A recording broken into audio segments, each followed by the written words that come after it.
My parents brought a moving truck to help me relocate to a studio while my pregnant sister's baby furniture was being delivered to my address. I called the police. Hi everyone. Today's story will blow your mind, but really quick, if you enjoy this content, hit that subscribe button. Channel's been a bit quiet lately, and your support keeps it all going. Let's jump in. Original post. I, 29M, need advice about my family situation that's gotten completely out of hand. I'm honestly at my wit's end here, and I need some outside perspective because I'm starting to feel like I'm going crazy. Background: I've worked my ass off for the past 7 years to get where I am. After college, I lived in a cramped studio apartment for 4 years, saving every penny I could.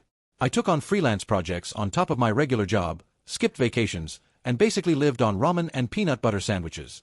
2 years ago, I finally had enough for a down payment on a 2-bedroom apartment in a decent neighborhood. Nothing fancy, but it's mine. I converted the second bedroom into a home office since I work remotely 3 days a week. My sister Sarah, 27F, has always been the family favorite. I'm not bitter about it. Okay, maybe a little, but it's just how things have always been. She dropped out of college twice, bounced between retail jobs, and my parents always bailed her out. She's finding herself, they'd say. Meanwhile, I was working 60-hour weeks and nobody seemed to notice. 3 weeks ago, Sarah announced she's pregnant. The father is her on-again, off-again boyfriend Tyler, 30M, who works part-time at a vape shop and is really close to making it big with his band. They've been together for about 8 months total, though not consecutively. My parents were thrilled, their first grandchild and all that. Here's where it gets insane. Last Sunday, we had our regular family dinner at my parents' house. Out of nowhere, my mom Linda, 52F, says, "So James, we need to talk about the apartment situation." I had no idea what she meant. She goes on to explain that since Sarah is having a baby, she needs a proper place to live. She's currently in a 1-bedroom with Tyler, but apparently, that's no environment for a baby. My dad Robert, 54M, chimes in, "Babies need space. A nursery, room to grow. You're just one person, you don't need 2 bedrooms." I literally choked on my wine. They were serious. They actually expected me to give up the apartment I bought with my own money to my sister. Not sell it to her. Not rent it to her.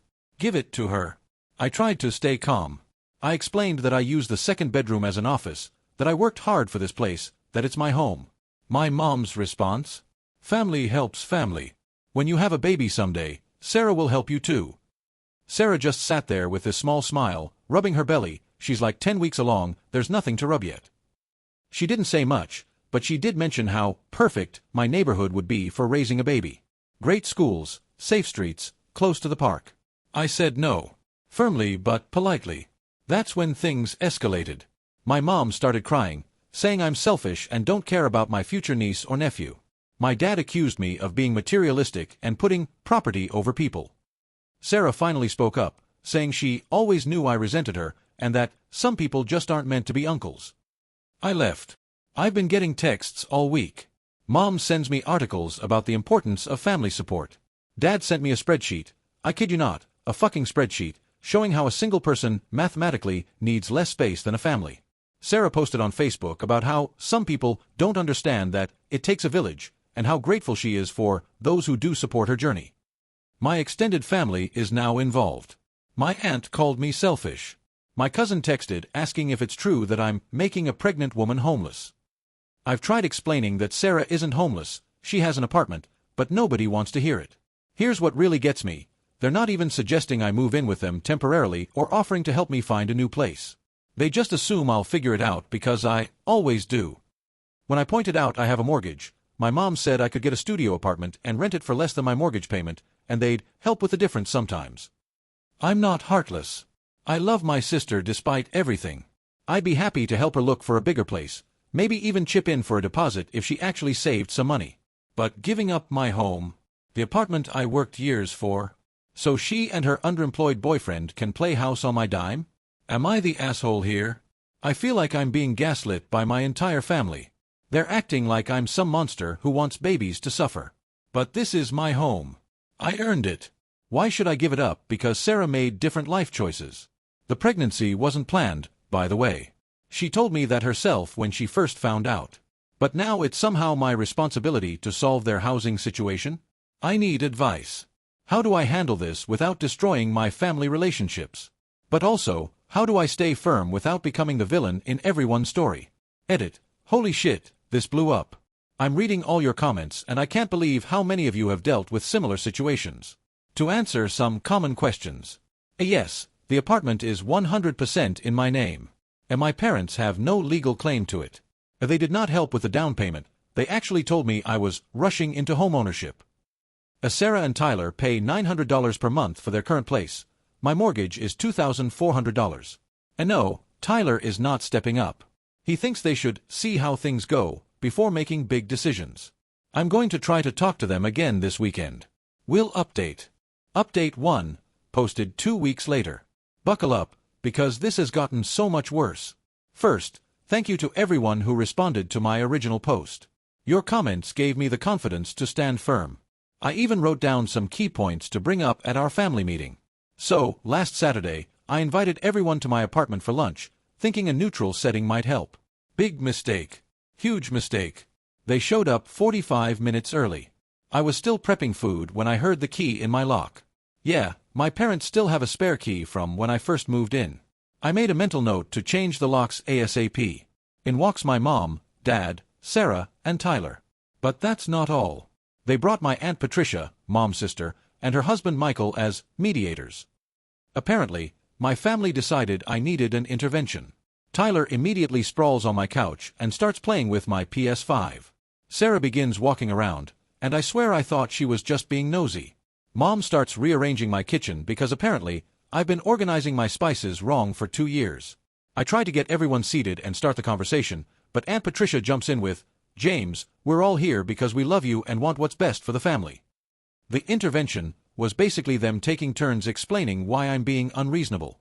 A dad pulled out his laptop with a PowerPoint presentation titled, Space Utilization in Modern Living. A mom cried about how she's been dreaming of grandchildren and how I'm robbing her of the full experience. Aunt Patricia talked about how her generation understood sacrifice. Sarah said she's been having morning sickness and needs a stable environment. Tyler mentioned their band might need to use the garage for practice. My building doesn't even have a garage. I stayed calm. I used your suggestions. I said I understood their concerns, but the apartment was my home, not a family resource. I offered to help Sarah apartment hunt. I even said I'd contribute $1,000 toward a deposit. That's when things went off the rails. Sarah stood up and said, "Actually, I need to see something." She walked straight to my bedroom. My bedroom. I followed, confused, and found her in my closet with her phone flashlight, looking at the walls. "This would be perfect for the nursery," she said. "The closet's big enough for a changing station." I asked what the hell she was doing. She smiled and said, "Just planning ahead. Mom said you'd come around." That's when I realized they'd already decided this was happening. This meeting was just supposed to be me accepting their decision. I went back to the living room to find my mom in my home office with a measuring tape. A measuring tape. She was literally measuring my office while telling my dad the crib would fit perfectly against this wall. I lost it. Not screaming, but firm. I told everyone to get out. My mom tried to guilt-trip me. "We're just trying to help plan." My dad got angry. "You're being ridiculous. We're discussing your sister's future." But here's the kicker. As they were leaving, Sarah turned to me and said, "Oh, I made an appointment with a designer for Thursday at 2. She specializes in nurseries. You don't need to be here, but leave the key under the mat." I said, "Absolutely not." She rolled her eyes and said, "Fine, I'll just use Mom's key." They left. I immediately called a locksmith. But wait, there's more. Monday, I get a text from Sarah with a Pinterest board titled, James's Apartment Nursery Ideas. It has 47 pins. 47. Including color swatches and furniture arrangements for my bedroom. Tuesday, my mom calls crying, saying the locksmith turned her away when she tried to let the designer in. She accused me of escalating the situation. Wednesday, I get a call from my building's management office. Someone, guess who, had called to add Sarah and Tyler to my lease. When told that only I could do that, they asked about the building's family transfer policy. There is no such policy. Thursday, I'm working from home when I hear someone at my door. I check the camera. It's Sarah with a woman I don't recognize. They're trying different keys. I have it on video. They tried for 10 minutes before giving up. Thursday night, family group chat explodes. Mom, James refused to let the designer in. $200 consultation fee wasted. Sarah, some uncle you'll be. Hope you can live with yourself. Dad, your mother hasn't stopped crying. Happy now. Various relatives chiming in about how I'm tearing the family apart and being stubborn. Friday morning, I wake up to 14 missed calls. Apparently, Sarah had created a Facebook event called Help Sarah Move into Her New Home. Set for 3 weeks from now. At my address. 23 people have already RSVP'd yes. I commented on the event, "This is my apartment. Sarah does not live here and will not be moving in." The event was deleted within an hour, but not before screenshots were taken and shared in the family group chat as evidence of my cruelty. The latest development. Tyler texted me yesterday. Not to apologize or anything. He wanted to know if I'd be keeping my PS5 when I move out, or if that would be staying for the baby to use when they're older. I'm beyond done. I've started looking into security cameras and have documented everything. I'm also considering a cease and desist letter, which I never thought I'd need against my own family. The pregnancy hormones excuse is bullshit. This is calculated. They've moved from asking to assuming to actively planning my eviction from my own home. I'll update again if anything else happens, but honestly, I'm hoping they'll realize I'm serious and back off. Somehow, I doubt it. Edit. Yes, I have a lawyer now. Yes, I've changed the locks. No, I haven't blocked them yet because I need to document the crazy in case this escalates legally. And to those asking, the designer was real. Sarah had actually paid a $200 deposit. The woman confirmed this when I called her company to explain the situation. She was mortified and refunded Sarah. Update 2, posted 6 weeks after the previous update. I knew I'd be back with another update, but I didn't think it would escalate to this level. Grab a drink, because this is absolutely insane. After my last post, things were quiet for about 2 weeks. Too quiet. I should have known they were planning something. During this time, I took everyone's advice. I installed security cameras, best $400 I ever spent. I got a cease and desist letter sent to my parents and Sarah. I documented everything. I started therapy because this whole situation was affecting my work and sleep. My therapist actually helped me understand something important. This wasn't really about the apartment. It was about years of my family taking my stability and success for granted while enabling Sarah's poor choices.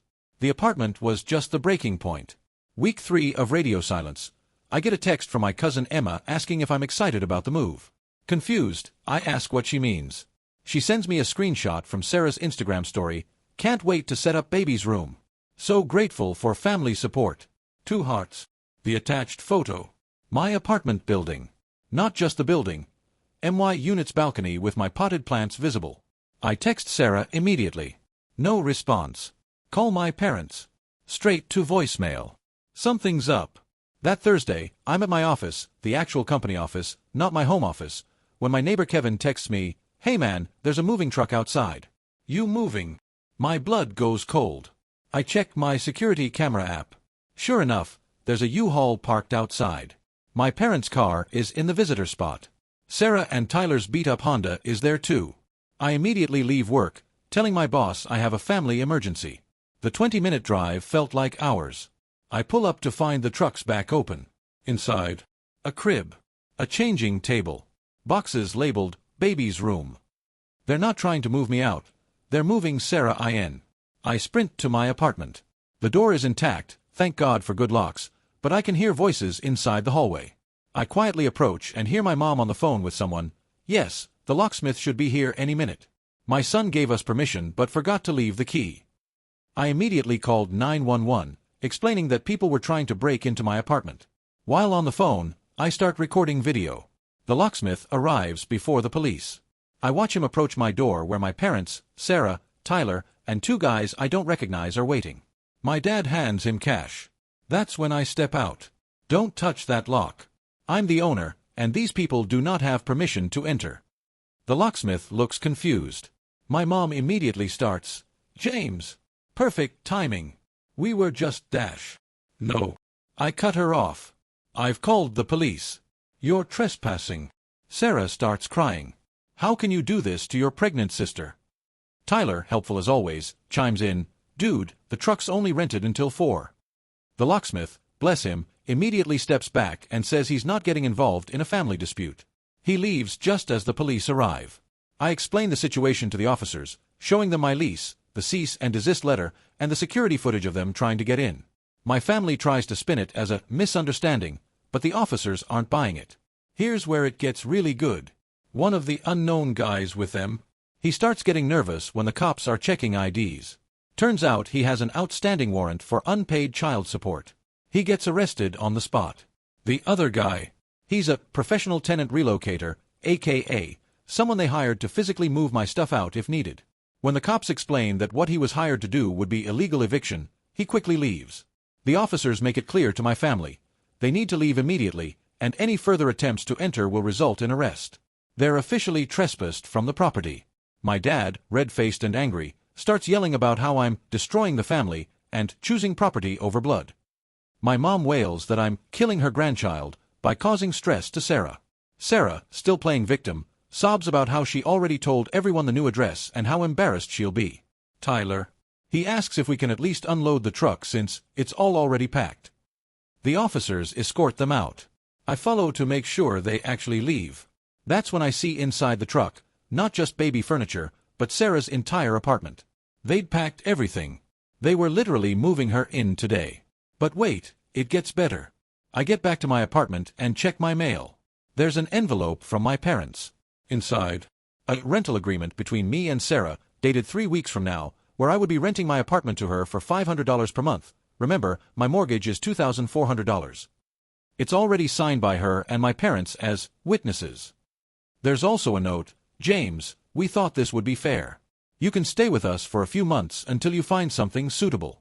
Mom and Dad, they were going to forge my signature. I spend the rest of the day dealing with the fallout. A building management has to formally trespass them. I file for a restraining order. I change my emergency contact info at work. It was my mom. I remove them from my bank accounts. They were listed as beneficiaries. The family group chat explodes. Aunt Patricia, calling the police on your pregnant sister? Cousin Mark, wow, just wow. Money really changes people. Uncle Christopher, your grandparents would be ashamed. Mom, you've broken my heart. I don't have a son anymore. Dad, all this for an apartment. I hope you're happy living alone forever. Sarah, I'll remember this when you need help someday. The only support came from my cousin Emma, who privately messaged, just saw the security footage you posted. They're all insane. Stand your ground. Yeah, I posted the footage on my Facebook before blocking them all. Let everyone see what actually happened. The next few days were harassment central. A food delivery orders I didn't make. A Craigslist ads with my phone number for free PS5. Someone signed me up for literally hundreds of newsletters. 3 different locksmith calls saying I was locked out. Then, radio silence for a week. Until yesterday. I get a certified letter from a lawyer. My family is suing me for 1. Emotional distress. 2. Breach of verbal contract. 3. Unlawful eviction. I can't evict someone who never lived there. 4. Damages related to the moving truck rental and storage fees. They're seeking $15,000 plus my apartment. My lawyer laughed. Actually laughed. He says it's the most ridiculous case he's seen in years. We're countersuing for harassment, attempted breaking and entering, attempted fraud, and defamation. But here's the real kicker. Remember how Sarah and Tyler packed up their entire apartment? Well, they gave notice to their landlord. They're now technically homeless because they were so sure this plan would work. They're staying with my parents, who are now dealing with Tyler's band practicing in their garage at all hours and Sarah's morning sickness. Last I heard through the grapevine, Emma's still my inside source. My parents are already stressed about the living situation. My mom complained to her book club that Tyler leaves dishes everywhere and Sarah's taken over their entire bathroom with pregnancy products. Comma's a bitch. As for me, I'm doing great. My apartment is extra secure. I'm in therapy dealing with years of family bullshit, and I've never been more certain about a decision in my life. To everyone who said they'd cave and I'd be posting about losing my apartment, you were wrong. To those who said stand my ground, you gave me the strength to do it. I'll update after the court case, but my lawyer says it'll likely be thrown out. He's more interested in the countersuit, especially the attempted fraud with the fake lease. For now, I'm enjoying my 2-bedroom apartment in peace. I'm thinking of redecorating my office. Maybe I'll send Sarah the Pinterest board. Edit. Since everyone's asking, yes, this is real. I have all the documentation, security footage, and legal papers to prove it. Yes, I'm in therapy to deal with this. No, I don't regret standing my ground. And to those saying I should have just given them the apartment to keep the peace, you're part of the problem. Enabling this behavior is why it escalated to this point. Edit 2. The locksmith they called? He actually reached out to me afterward. He's seen this situation before and wanted to make sure I was okay. He said in 20 years, he's been called to maybe a dozen similar family takeover situations. It's more common than you'd think. He gave me his card and said he'd testify if needed about what he witnessed. Final update. Posted 3 months after the previous update. It's been 3 months since the attempted break-in, and I finally have closure on this insane saga. This will be my last update because, thankfully, this chapter of my life is officially closed. First, the legal stuff. My family's lawsuit was dismissed within 3 weeks. The judge called it frivolous and a waste of the court's time. Their lawyer actually apologized to my lawyer afterward, saying he advised against filing, but they insisted. Our countersuit, however, moved forward. Here's what happened. Harassment, proven through documentation of the calls, texts, false deliveries, and Craigslist posts. My parents and Sarah were ordered to pay $3,000 in damages. Attempted breaking and entering. This was dropped to trespassing as they didn't technically break in. They received formal warnings. Attempted fraud. This was the big one. The fake lease with the intent to forge my signature? That's serious. Sarah received 18 months probation and 100 hours of community service. My parents got 12 months probation each as conspirators. Defamation. Dismissed, as it's hard to prove damages from family drama on Facebook. Total awarded, $7,500 in damages and all my legal fees. They have 6 months to pay. But the legal victory isn't even the best part. Here's where it gets interesting. During discovery for the lawsuit, my lawyer found something incredible. Remember how my parents said they'd help with the difference sometimes, if I rented a studio? Well, Sarah had been telling people a different story. We subpoenaed her text messages, relevant to the fraud case, and found conversations with Tyler's mom where she admitted the plan was to 1. Move into my apartment. 2. Have me pay the mortgage while living with my parents. 3. Slowly stop the $500 payments once the baby arrived because he won't evict family with a baby. 4. Eventually force me to sign over the apartment because maintaining it would be too stressful for me. She literally texted, "Once we're in for a year, squatters' rights kick in." We looked it up. Fun fact, they looked it up wrong. That's not how it works in our state. Tyler's mom's response? Brilliant. He seems like a pushover when it comes to family. These texts were presented in court. The judge was not amused. The family fallout. The restraining orders were granted. They can't contact me for 2 years except through lawyers for the payment plan. Extended family initially stayed on their side until the court documents became public record. Suddenly, everyone went quiet. Aunt Patricia deleted her Facebook posts about me. Uncle Christopher pretended he never said anything. Emma, my insider cousin, told me the family reunions have been awkward without me there. Apparently, there's a split between those who still think I should have helped family and those who can't believe what Sarah and my parents did. The baby. Sarah had the baby 2 months ago. A girl. I found out through Emma. I haven't met her and don't plan to. Maybe that makes me cold, but I can't risk opening that door again. Here's the karma part. Remember how they gave notice on their apartment? Well, finding a new place with an eviction for non-payment after they couldn't move back in, a criminal record, Sarah's fraud charge, and terrible credit has been difficult. They're still living with my parents. 5 adults and a baby in a 3-bedroom house. Tyler's band still practices in the garage. The baby has colic. My mom retired early because she needed to help with the baby. Translation: Sarah expected free childcare. My dad's been working overtime to cover their bills. The plot twist. A month ago, I get a call from an unknown number. It's Tyler's mom. She's apologizing profusely and wants to meet. Against my better judgment, I agree. She tells me Tyler and Sarah have been fighting constantly. The stress of living with my parents, the baby, and no space is destroying their relationship. But here's the real kicker. She's been investigating Tyler's finances because something didn't add up. Turns out, Tyler has been lying about his income. He's not working part-time at a vape shop. He's been working full-time at his uncle's construction company for 2 years, making decent money. He's been hiding it in a separate account, telling Sarah he's broke, while saving to move to Los Angeles to make it big with his band. He has $23,000 saved up. $23,000. While my parents are going into debt supporting them. While they tried to steal my apartment claiming poverty. While Sarah's been posting GoFundMes for baby supplies. Tyler's mom showed me bank statements. She's furious and disgusted. She's been supporting them too, thinking they were struggling. I sat on this information for a week, then sent it all to my lawyer. He forwarded it to Sarah's lawyer with a note about financial fraud in the context of our settlement. Last I heard, Sarah found out about the money, there was a massive fight, Tyler moved out, and my parents are now supporting Sarah and the baby alone while she files for child support. Where I am now. I still live in my apartment. I've redecorated the office. It's now a proper gaming and work setup. I got a promotion at work. Turns out, not having daily family drama improves job performance. I'm in a relationship with someone I met at therapy. We were in the same waiting room, started chatting, and hit it off. She's heard this whole saga and jokes that she's grateful my family showed their true colors before we met. Imagine meeting them at a wedding. I've built a chosen family of friends who actually respect boundaries. We have game nights in my apartment, the same apartment my family tried to steal. The security cameras are still up. The locks are still changed. But I don't check them obsessively anymore. The letter. Last week, I received a letter forwarded through my lawyer. It's from my mom. 3 pages of how she misses me, how the family isn't the same, how she wishes we could move past this. No apology. No acknowledgement of what they did. Just how hard this has been. For her.